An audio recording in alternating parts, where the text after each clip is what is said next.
However, this is the bread of life which sustains us in the eternal.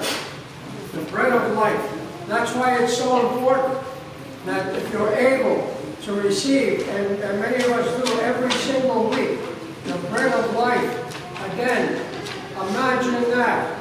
Taking for even if from children to their old age, and receiving the Holy Communion every time they come to communion, and having God in us, physically in us, to sustain us. That's what the bread of life truly is. Unfortunately, I think unfortunately, is that many don't understand that. Many stay, and unfortunately from other countries, not so much in America, but in other countries, they say, no, you're only supposed to receive Christmas and Easter. Maybe we'll receive on Easter. Why? Well, because they say, well, I'm not worthy. Really? Really? We're not worthy? How true that is. None of us are worthy enough to receive the body and blood of God. But it's a gift from God to give it. He is the giver of life. He gives it to us. To say I'm not worthy, to say that I'm not worthy is what? Some form of humility? Well, none of us are worthy when we come up. We come up humbly. We come up with not saying that, here I am, Lord, look at me. I'm over here to receive you. No, we don't come up in that way. We come up in a way with being humble, that you are the giver of life. You are my life. And I wish to be with you eternally. You are the bread of life. You are the one that gives me life. To give me life in here on this earth, with the food, the physical food that we eat, and to give us the spiritual food that we need for our soul.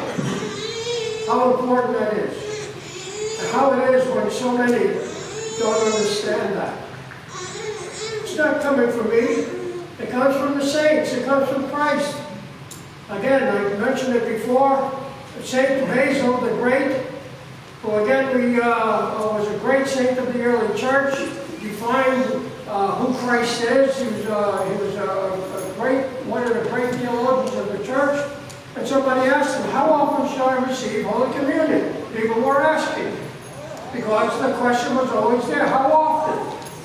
Because we live our lives, yes. We do things, we're sinners, absolutely.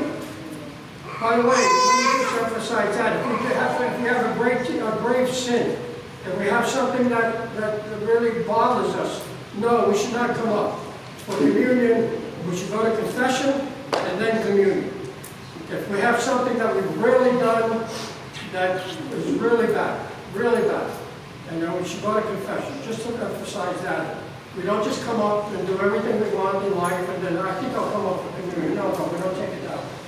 We take it with being humble and loving God. When I receive communion, my whole idea for the rest of the week is to do good, to do God's work for all of us. Not only me, all of us, to do God's work. That's why we receive Holy Communion, so we have Him in us, that we may reflect His love to others as well.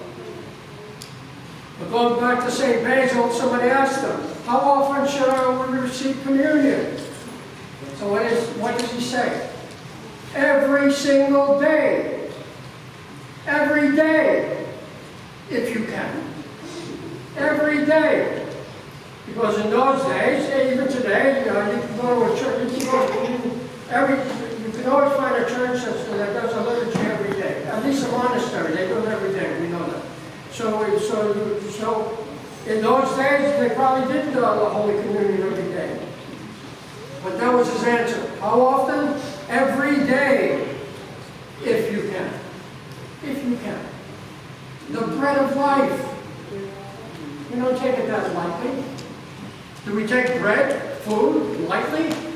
Well, in America, we do. We have, it's got to be delicious, it's got to be this, and it's not only a sustainer of our lives, it's got to be good and all that, which is good. Nothing wrong with that. But I think we take it for granted, and we do. Nothing wrong with that, I don't think. But we should understand where it all comes from. The bread of life comes from the Lord.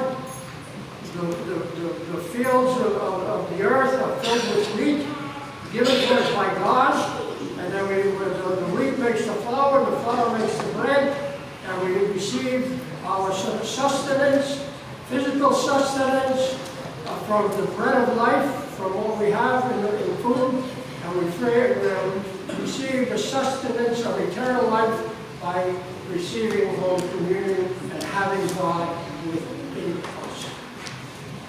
Again, how beautiful can that be if we understand it? How is it that we miss? How is it? God knows. God knows every single one of us. He knows every thought, everything that we do. Nothing is hidden from the Lord. Everything that we do. That's why we come up with humility, because we know who we are. We're not saints yet. Might be, but not yet. God knows. And that's the giver of life, to sustain the 8,000 and listen to his words of eternal life in his name. And may he bless you always.